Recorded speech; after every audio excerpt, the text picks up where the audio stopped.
Hey, I'm doing this. Last video I did, I kind of talked about this, and I just want to give you an overview. And if you want, go back and watch the older video. And, there's some older videos where I've got some updates, status updates, and if you want to help out, I don't have a PayPal, I don't have a membership, I don't have a Patron or anything like that. It's just you want to help out, subscribe to the channel, like the video, help this get around, let the video run till the end. All that stuff would help me out. But recently had an issue. I just it seems like for some reason Twitter just really wants my phone number, and I explained the details on that. And I have been harassed or had family in the past, and I quit using my phone number with these social media accounts, and the and since I don't have a phone account with these, I've actually had other people who I know, or who know people I know, they've been harassed by people looking for me, and it doesn't appear to be legitimate, because when I've called them out, like they copied the phone number, the caller ID information, and I was able to put that out on Twitter, and they didn't flag those posts as anything. And after 3 times of doing it, it does seem to have stopped. Well, now I got this. They can't harass other people for the stuff I've, the politics that I've expressed in that. And what triggered this was the videos I did where I was just basically wondering, like, well, if they can sue Alex Jones into the Stone Age for what he lied about on the Sandy Hook, why can't they charge like Fox News and Alex Jones and OAN and all these other places for the people that died on January 6th? I was just honestly, I'm not a lawyer, and I was kind of asking about that. And this seems to be a new thing that they're doing. They're trying to weaponize Twitter. Now, whether Twitter is compliant or just a useful idiot, but it really appears they're trying to weaponize Twitter to find a way to harass me. So I'm a little leery of this, and I've been waiting for the better part of a day for Twitter to respond to the questions I raised on it and reactivate my account, because I can't use Twitter to announce these new videos. So I'm gonna put my old video, the one I did before, I'm gonna put that up on Twitch and just let it run while I get stuff done outside, and then we'll go from there. Like, I'm gonna sit outside and record some more bird sound videos and some other stuff, and but the thing I saw this morning, and I saw it on YouTube, so I don't know if it's from yesterday or, well, actually, this goes back to July 2nd, I guess. But there's a video that I saw, and I kind of wanted to run it because Ari explains it better. But this is why I don't.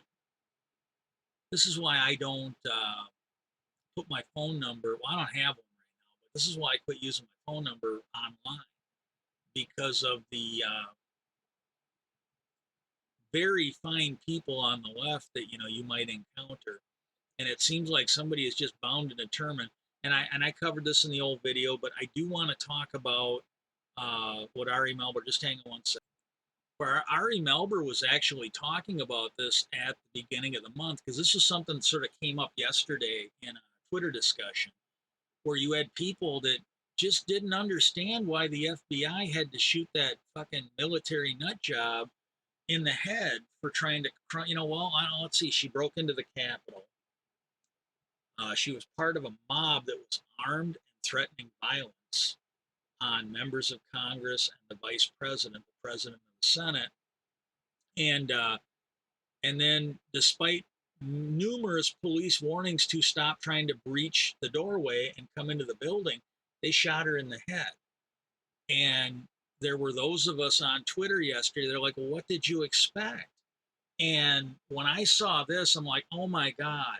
And he did this at the beginning of the month, or beginning of last month. This right here is the best thing that I think that can actually explain to these people why some of these mental defects, are probably going to need to be shot, because I don't think these guys are going to get cured. I don't think there's some book or some sentence that a judge can hand down.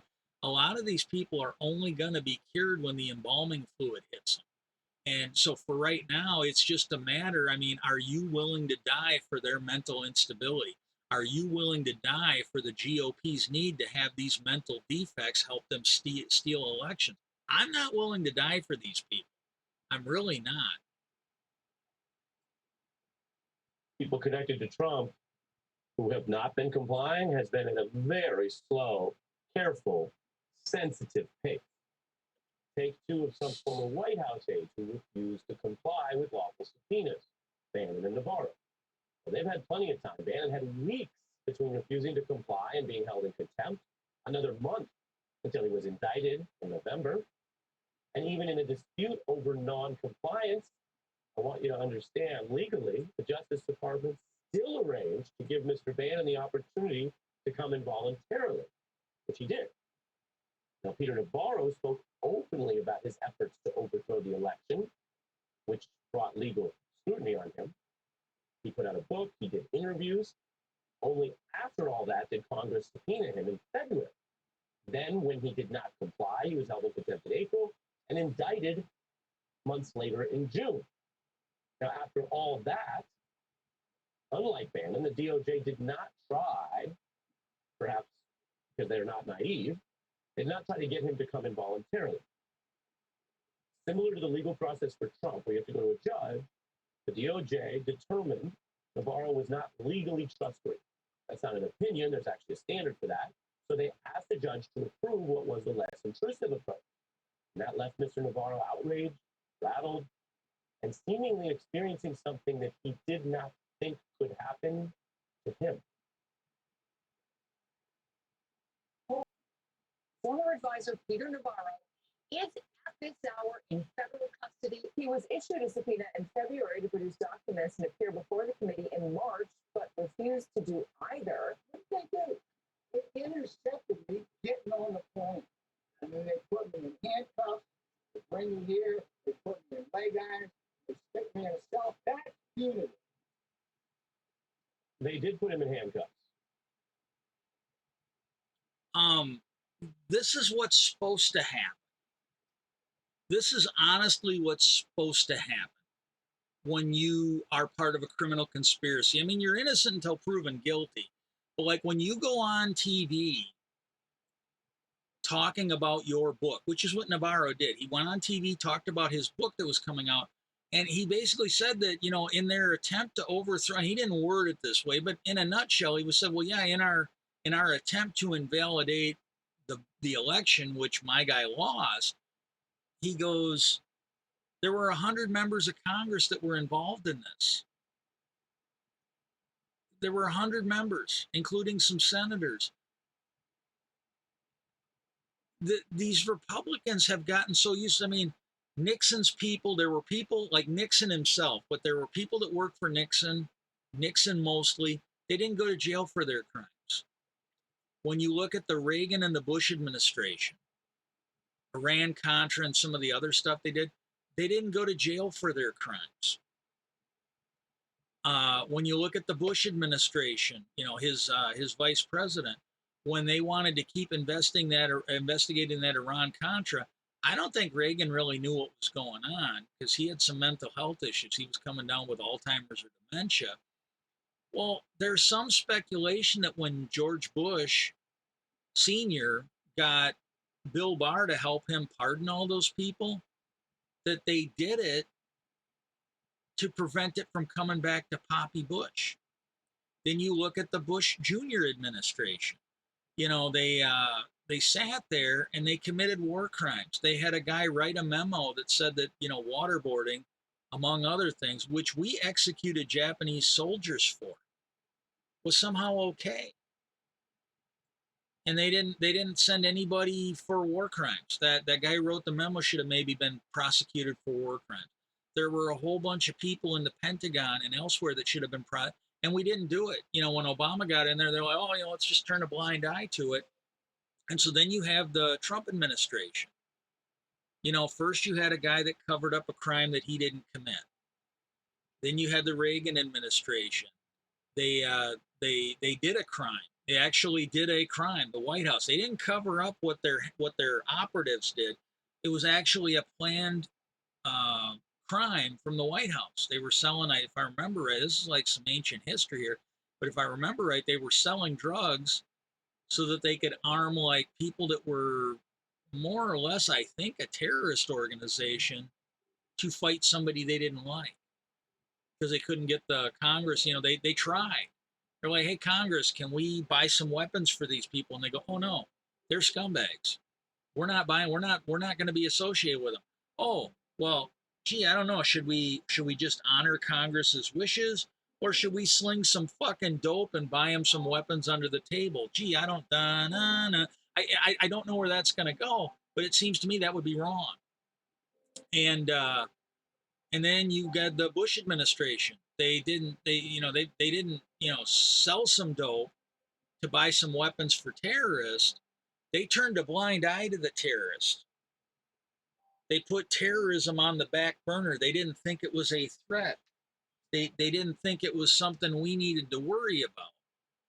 And then when we got under attack because of their negligence, George Bush sat on his ass for 8 minutes while we were under attack. And then we get to the Trump administration, and then when we got to the end of the Bush administration, they put some low-hanging fruit on trial for what they did. They found a token officer who was not involved in it. She was in charge of something like 10 or 12 or 15 bases over there, and she spent like 1 day a month at each one of them. They threw her under the bus, but the officers and the people not in uniform that were in pictures, apparently watching all of this, people who appeared to be in some kind of authority, we didn't even find out who they were, let alone hold them accountable. And so then the Bush administration comes. Is it really any wonder that people like Navarro thought they could break the law and not be held accountable? That's been a history with the Republican Party for 40 years.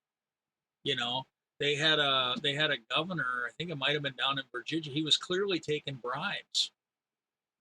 And we got Republicans in the court that just sort of basically, after a couple hundred years, redefined what bribes and corruption were so that he didn't have to go to jail.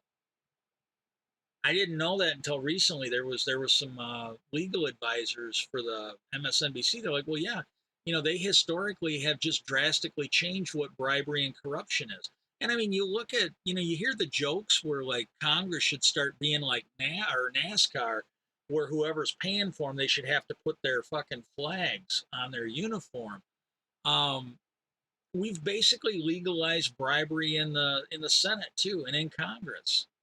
And again, this is a bipartisan issue because you had, granted there were more Republicans, but you had Republicans and Democrats that were all engaged in what I think most people would consider insider trading. And there are some members of Congress, and I think most of them are in the so-called progressive caucus. They're all for, and I think there might even honestly be a few Republicans, but very few. But they're willing to pass laws that would clamp down on it. And the leadership is like, oh no, we passed a law. They basically made bribery legal. They made insider trading legal. They made corruption legal, and nobody seriously wants to deal with it. It's I don't get it. But yeah, that's what we have now. But when you look at Navarro throwing his little temper tantrum, what happened to Navarro is what is supposed to happen. And when Congress did a criminal referral on Mark Meadows, and I forget the other guy, there were two people that they did criminal referrals because they're clearly obstructing justice. They're clearly obstructing Congress. Well, the DOJ didn't think they were going to prosecute them. They did go after Navarro, but the other ones, they went after Navarro and Bannon. But Meadows and I can't remember the other guy's name, they didn't go after them. Again, you can see why these Republicans think they're going to get away with stuff. It's just been a history of it. And while I do think the Attorney General is doing a somewhat good job, where was this like from day one? You had the Mueller report, 10 cases of obstruction that were shovel ready for prosecution. Someone who used to work for Mueller back in the day, when he was still working as a prosecutor, he basically said, he goes, yeah, those things were written like you could cut and paste them from the Mueller report to a grand jury indictment and send it. They were ready on day one. All the investigation was there. All you just needed was a fucking attorney general that had enough of a fucking pulse to fucking and a backbone to fucking do his job. Um, and there were all these criminal referrals for the cabinet. Some of them from Donald Trump's own uh, inspector generals. How bad do you have to fuck up before one of Trump's inspector generals wants to fucking send a criminal referral? Some of them came from the Republican-controlled Senate. Some of them came from the Democratic-controlled House. As far as I'm concerned, in my opinion, Barr obstructed justice. He buried those. The law requires that when the DOJ or the U.S. attorney gets a criminal referral from Congress, that they will or shall or must put that before a grand jury. This didn't happen. Why are they not looking at charging the U.S. attorney or at least investigating her for why, or him? I don't remember. I know at one point it was a girl, but whoever that U.S. attorney is for the District of Columbia, why aren't they being investigated for why that was never put before a grand jury? I got a feeling that if they start investigating her for breaking that law and obstructing Congress or justice, I got a feeling it's going to lead to Barr or somebody in his orbit. They were probably told not to. They were probably not given permission to do it. Well, the law doesn't say you need permission. It says you will or you shall or you must. It is not one that gives them any discretion. Now, granted, maybe you put it before the grand jury like some of these ones the Republicans have wanted to do in the past. Maybe they look at Benghazi. Maybe the grand jury looks at Hillary and go, yeah, this is fucking crazy. It'd be like a one-day thing. You're done. You go home. But that is what the law requires as written. And but yeah, Navarro, because what we've seen also, somebody pointed this out a number of years ago that when you see these people that attack America, if you listen to the news, you can, and the media is somewhat at fault for this. They literally are. But when you see in the news that they've caught some the terrorists that attacked the country here, and it's happening inside. If they don't give you their race or their religion, they're a white Christian. It is high time that the government recognize the Republican Party and some of these other Republican groups as a domestic terrorist cult. And he's going to talk about that, or at least he's going to touch on it. But they need to do that. They need to actually start declaring them what they are. Like Maya Angelou used to say, when somebody tells you who they are, believe them the first time. And and this is old, but I'm seeing some of the new reporting, the intelligence people and some of the people in the Justice Department, they are looking at, Oklahoma City terrorist bombings again. They are looking at maybe government buildings will be targeted because that one guy went in. Now, granted, he wasn't smart enough to build a bomb, but he went in with a fucking nail gun and started shooting up a FBI office. When they found him later, he had an AR-15. And, they did the right thing. They decided to shoot him and not take him to Burger King. But this is what the Republicans say. You got that white privilege. You got that Christian privilege. If the person is not white and they're not Christian, then they don't care about them so much. Or at least if they're not white, because, and then he talks about some of the stuff where you've got people that were shot that did not need to be shot. And I'll talk about those when we get to them. Hang on a sec. Handcuffs are part of getting arrested, just like going into the cell before an arraignment. Now, Mr. Navarro then went on Fox News with those same complaints I just showed you, which is the same place where viewers had been lectured so many times on how to avoid exactly those problems with police. Just say, yes, sir, yes, officer, and comply. If in fact the police officer gives you a command, please exit the car, you should say, yes, officer, no, officer, okay, officer. That's not how Navarro sounded when dealing with law enforcement or the officers at the subpoena, nor Bannon, nor Trump, who's going well beyond the Hannity standard of yes, officer, and currently threatening retaliation. But you could say, right, what's the context? What's the history? Those clips are from those reactions to police incidents with Black Americans.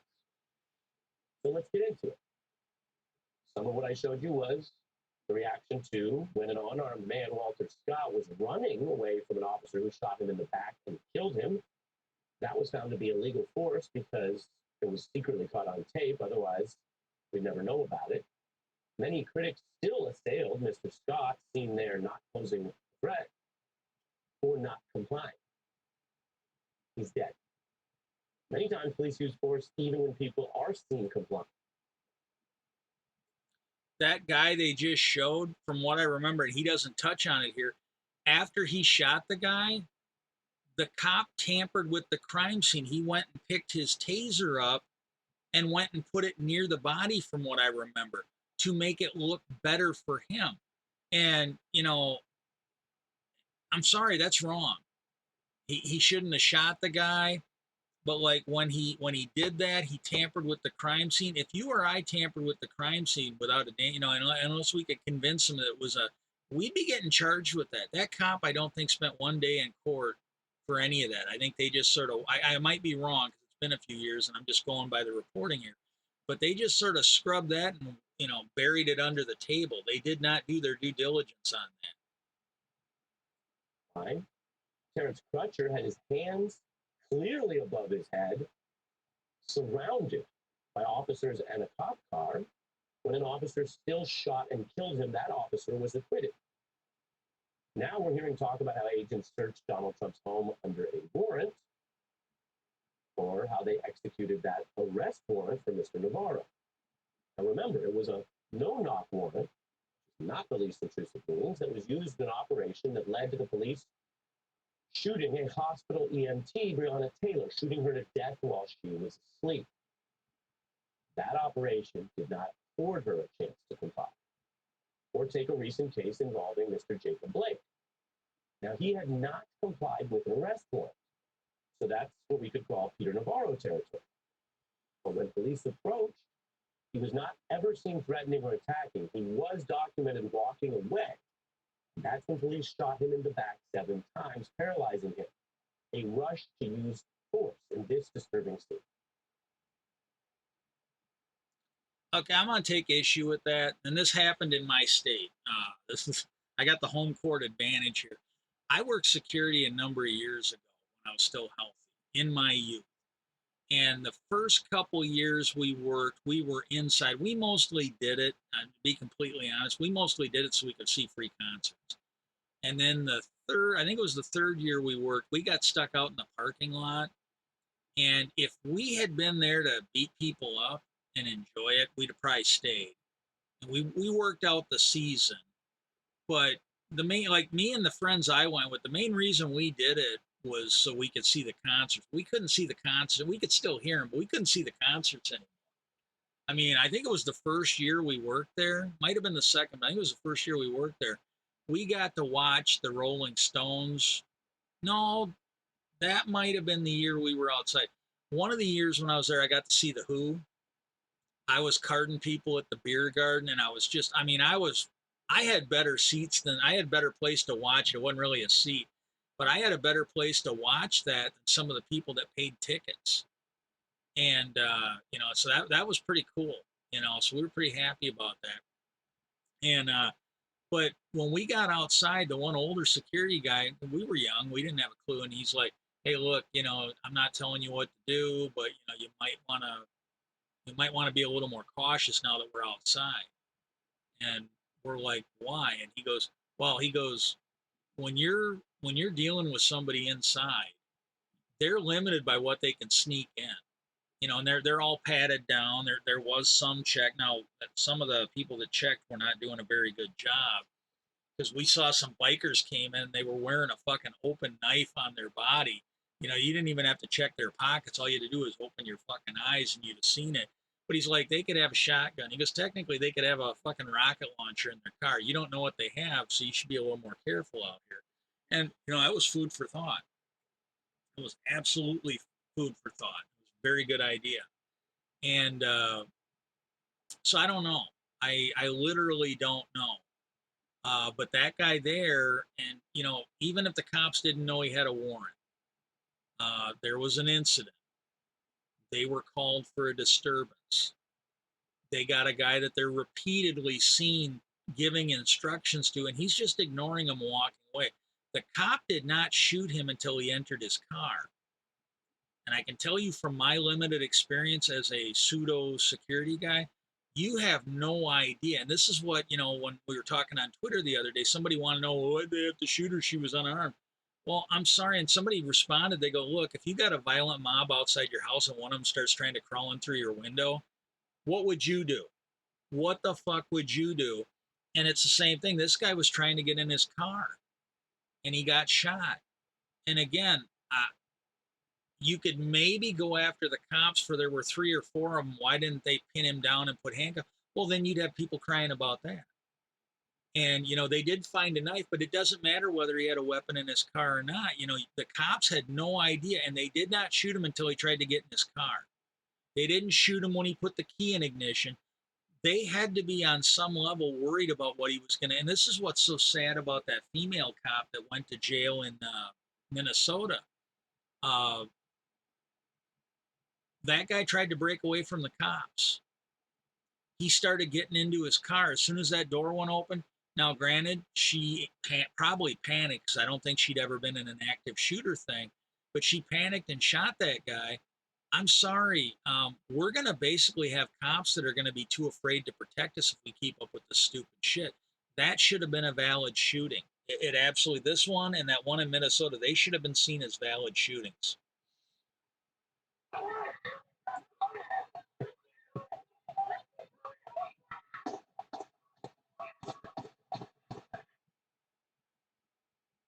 We are not showing the entire video under our standards and practices. Now, every example is not the same, but some of the commentators are. We just showed you Trump ally and lawyer Lindsey Graham, who actually recently blew through and did not comply with an ordered court appearance in Georgia. We'll see if he eventually shows up. Now, in this report, we showed him insinuating that a, quote, gentleman should have complied, should have yielded when asked.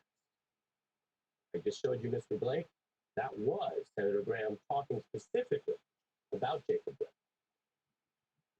I don't know why the gentleman didn't yield when he was asked to yield. I need everything. He didn't yield when he was asked to yield, Mr. Graham says in response to the shooting. That's the wrong answer legally. Graham, a lawyer, knows it is illegal for police to use lethal force on a person simply because the person's fleeing. Resisting arrest is illegal, so is speeding, so is tax evasion. I could read you a lot of laws. Those things in America under the law and Supreme Court precedent are not punishable by a shooting or a summary execution. So the hypocrisy and the double standard here matters. It is political and it is racial. And the point is not that police should be using even more force against whomever suspects. The point is today's right-wing politics and a very long strain of white supremacy in America views police as the muscle for that supremacist power structure. It does not view police as stewards of independent fairness or accountability for all. It is a thuggish, authoritarian, and supremacist mentality. And it predates Trump, though he tapped into it and has helped animate it and make it worse. But that also means, according to what we know, it would likely endure well past the Trump era or any single politician. Now, they don't always teach this in school.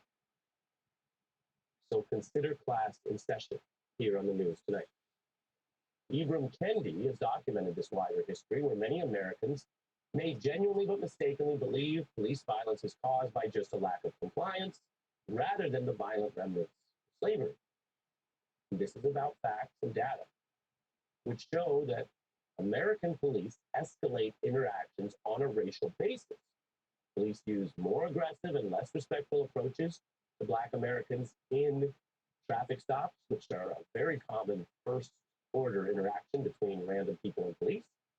And also, police use more respectful and de-escalating approaches with the majority of white Americans in the same stops. Data shows police sometimes even apologize for having to do the stop or the interaction at all, and that data overlaps with class discrimination. Abraham writes in the Boston Globe that when you tie it together, for many conservatives, blue lives mattered only when they were policing black ones. And that was the main thing when I saw that. I wanted to do this. I'm not going to play the whole video, but it's like, and I think there's something to it, because what have we seen there? You got a black woman, I believe she was a nurse. I can't remember what her husband did, but they just bust in, and I'm not even sure they had the right address, but they busted into her place with a no-knock warrant, started shooting up the place. She died. And yet I can't remember the guy's name, and I just don't have the time to look it up today, but he was involved in some kind of violence. I don't remember if guns were involved, but he was a violent criminal. He was in the process of a violent crime. And when they picked him up, they took him to Burger King. You got black people that are actually not breaking the law and they are dying. And you've got white people that actually are breaking the law violently, and they're getting taken to Burger King. I mean, I don't want to, I don't want to get into an argument with people, but facts are facts, and there does appear to be a racist component to this stuff, and we as Americans deserve better. We absolutely deserve better.